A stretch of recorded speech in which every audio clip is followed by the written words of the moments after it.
After the break, I'll be getting into the spirit of things in a country hotel. I gather there is a little bit more to this house than meets the eye. Ah, you've heard. And I'm less than sheepish with head chef Nigel. When they say that's mutton dressed as lamb. Lamb? That's never been said to you, I'm sure. I think it has several times, actually.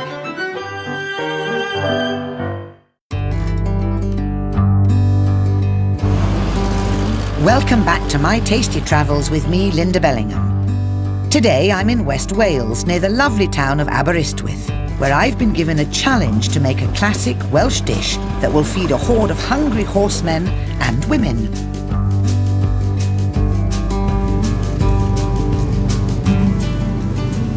The most difficult thing about my challenge is getting exactly the right ingredients for my recipe. So I'm making a slight detour to try and get some inspiration and some insider knowledge for my recipe. With the sun finally making an appearance, I've come to Nanteos Manor, a rather grand Georgian country hotel on the outskirts of Aberystwyth, with a reputation for fine food. Built in the mid-18th century, it was the home of the wealthy Powell family, who made their money in lead and silver mining, and the family's estate covered 30,000 acres, including most of Aberystwyth. The Powells owned Nanteos for over 200 years, before the last family member died and the house fell into disrepair. Luckily, its impressive interiors and grand facades have survived, but alongside its architectural attractions, the house is famous for another reason. Mark Rawlins-Lloyd is general manager, so I'm hoping he knows something about the mystery which surrounds the place.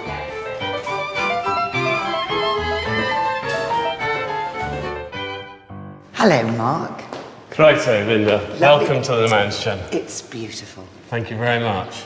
Tell me a bit about it, the history of the house. There's been property on the estate since the 11th century, and the building itself is actually built on a 15th century building which is still here. It's in the cellar. Walls, doors, windows, the floors. Gosh. Anyhow, 1738 was the major change for the estate. The Powell family built the property and then lived in it as a family right up until 1951. Well, I gather there is a little bit more to this house than meets the eye. Ah, you've heard that. Well, perhaps you'd like to tell me about it. Certainly. I'm sure the guests enjoy the luxury on offer at the manor, but I wonder if they're aware of its reputation as one of the most haunted houses in Wales, with a collection of resident ghouls to make even my spine tingle. There is allegedly a lady who plays a harp in the woodland just behind us here.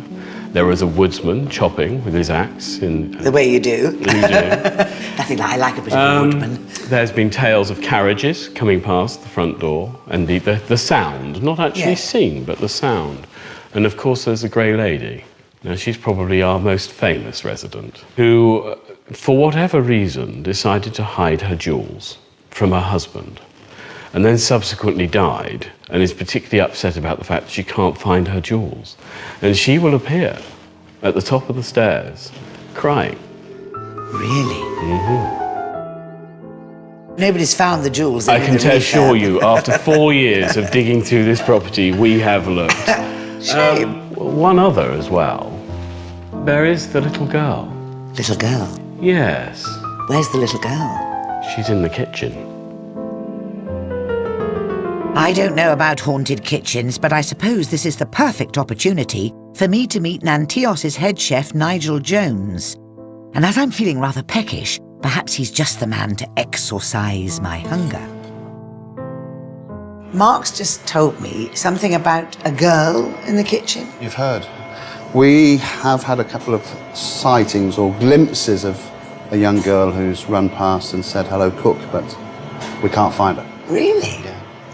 So she'll be watching us now then? Hopefully she'll be helping us. Well, I'm not sure Nigel needs any help from the spirit world, because he's already made a good start making some Welsh stout and chocolate cakes, using flour, sugar, eggs, some dark chocolate and half a bottle of very special local stout. Right. we've got the chocolate base then that you saw. Yes, very nice. I have 1 egg left to beat into here. Lynda, would you like to do that for me? All right then, as long as there's not a special... Is there a special beating technique? No, not at all. Use your own technique and then just put that lovely free-range egg in. That's it, gently. This lovely smooth mixture consists of sour cream and eggs. Simple, really. That's a great job. Thank you very much. And now we need to then put this into our mix now. Slowly? Yeah, just slowly. It smells yummy already. Good. Now, so where does this cake with stout come from then? Is this one of your creations? This particular recipe is. There are a lot of stout and chocolate cakes around. It just happens they all have a slight variation to it. And this is ours. And of course we use a local stout, which is a chocolate stout. A chocolate stout? Yeah. You mean it's got chocolate in it? It actually has chocolate really? in the stout, yes. Yeah. I might like that. Yeah. Well, we need now to add the flour and the bicarbs. And if you can do that for me, Lynda, I'll stir. Or do you want to? You stir. Okay. Then. Yes, I'll do this. Okay. There we go. Yeah. I'll put it all in. That's great, yeah. Try and get it all into the pot. I will. Oh, I'm getting it all over your hand. No, it's coming. Okay. It's all right. That's fine. There we go. That's it. Lovely. We're just going to fold the remainder in, make sure there's no bits and lumps. Can I ask you about the folding? Yeah. Because with a sponge, you know, when you whip up the eggs and the sugar and everything, and then you fold it in. Yeah. I find the folding quite difficult because I do get little lumps. Well, all we're doing is trying to get rid of all the lumps, but most of these lumps you can see are bubbles actually in the mix. And they'll go away then. And they'll just go in there. How many cakes will this make? This will make about 40 cupcakes. Give me nicely. 40 is a good round number, isn't it? Very nice. Delicious. So there we are. Okay. That's the mix ready for piping. Can I just do this for you? Yeah, and taste it. Very important. Of course. It's delicious. Yummy. Oh, you can taste the stout. Good. Yummy. You just watch. We're just going to pinch it off there. Okay. It just runs. You don't have to squeeze it. It's just a very wet mix. It's all that stout. It is the stout, yes. Oh. Now, I know what you're thinking. You're thinking, what has this, making cakes with stout, got to do with my challenge to cook a traditional Welsh meal with local ingredients for a bunch of harness racing drivers? My answer to that is nothing at all. Whilst these beauties bake for 19 minutes at 220 degrees, I think I should take advantage of Nigel's tremendous expertise regarding that dish I have to cook later on. Nigel, yes. I've got this challenge, right, Yes. to make a traditional Welsh dish. Yeah. So I'm thinking cow. And I thought it might be quite fun if I did it with beef.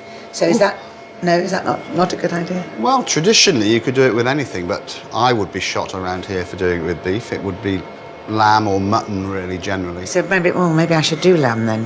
How old does, when they say that's mutton dressed as lamb? Lamb?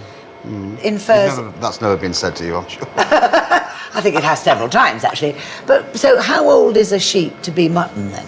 Well, a lamb is killed at about 4 months, and then an older lamb becomes a hogget, what they call a hogget, and then after that it will become mutton.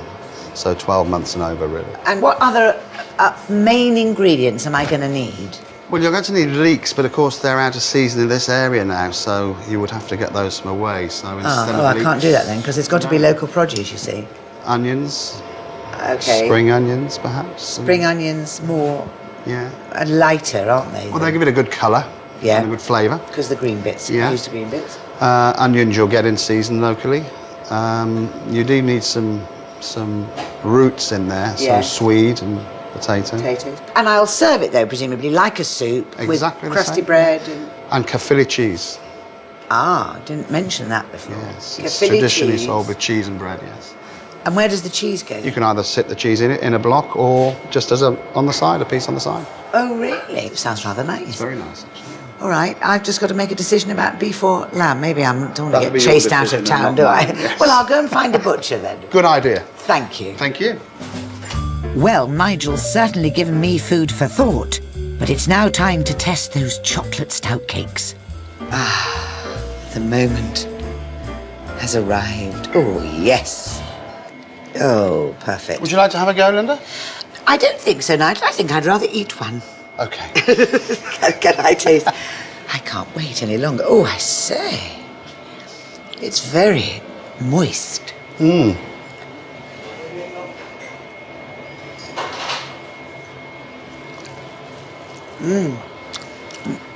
What's in the topping? Double cream and cream cheese. Oh, because it's nice, because it goes with the sweetness.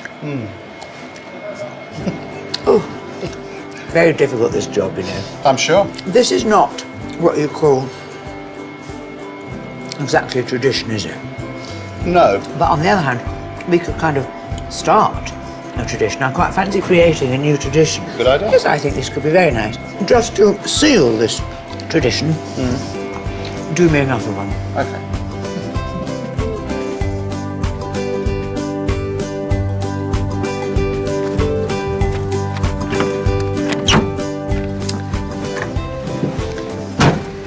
So, ghosts and cakes. That was very inspiring. And I got some inside knowledge for my recipe. So, leeks are out of season, which means I'm going to have to adjust my shopping list of ingredients for my Welsh cowl. I think we can do this. Come on, Batty, onwards and upwards. Coming up on My Tasty Travels,